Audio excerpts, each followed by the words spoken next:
Tere õhtust! Siin Costa Blanca TV õhtuste uudiste järgne erisaade, kuna just äsja laekus meie Moskva korrespondendilt, kelle nime me jätame siiski paraku praegu sõja olukorras enda teada, laekus Moskvast eksklusiivne informatsioon.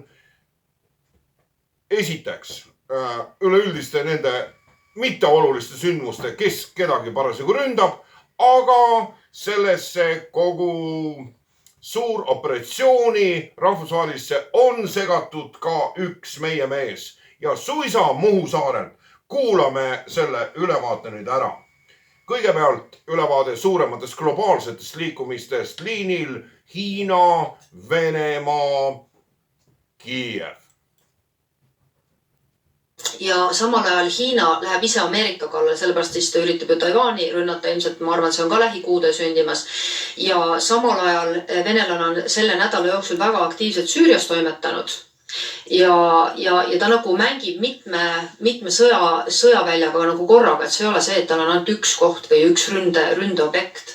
Et venelast tasub nagu jälgida, see on väga palju suurem plaan, see on ikkagi see globaalne ülevõtmine ja öelda, et see ei tee midagi, kui venelane tuleb, et ärge arvake, et kui te olete kuulnud Igor Gräzinist, kes lasi endale 8 Sputnikut sisse, eks ole, siin mõned on öeldud, Sputnik, see on siukene Covidi selle muude vaktsiinide kõrval nalja asi, siis nüüd ta istub seal ja pidanud hingatagi saama, ma ei tea, kuidas ta on tänase olukord, eks ole, pani 8 Sputnikut endale sisse.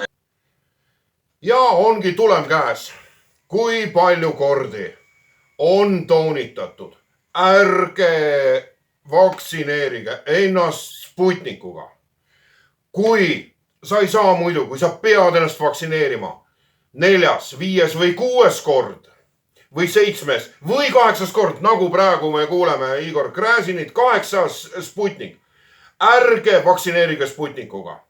Selleks on olemas Põhja-Korea tooted, selleks on olemas Läti tooted. Läti tooteid on laias valikus vaktsiine, on saada Maximast. Amazonist võite tellida laias valikus Põhja-Korea erinevaid vaktsiine. Funkavad väga hästi, täiel määral. Sellest me räägime hiljem, kuidas nad funkavad. Ja nad on ka oluliselt odavamad. Et ei juhtuks niimoodi, nagu on juhtunud meie Igor Gräziniga, meie suure mehega Muhu saarelt. Siinkohas langetab ka Costa Blanca TV uudiste kollektiiv ühemõtteliselt pea ja mälestab Igor Gräzinit.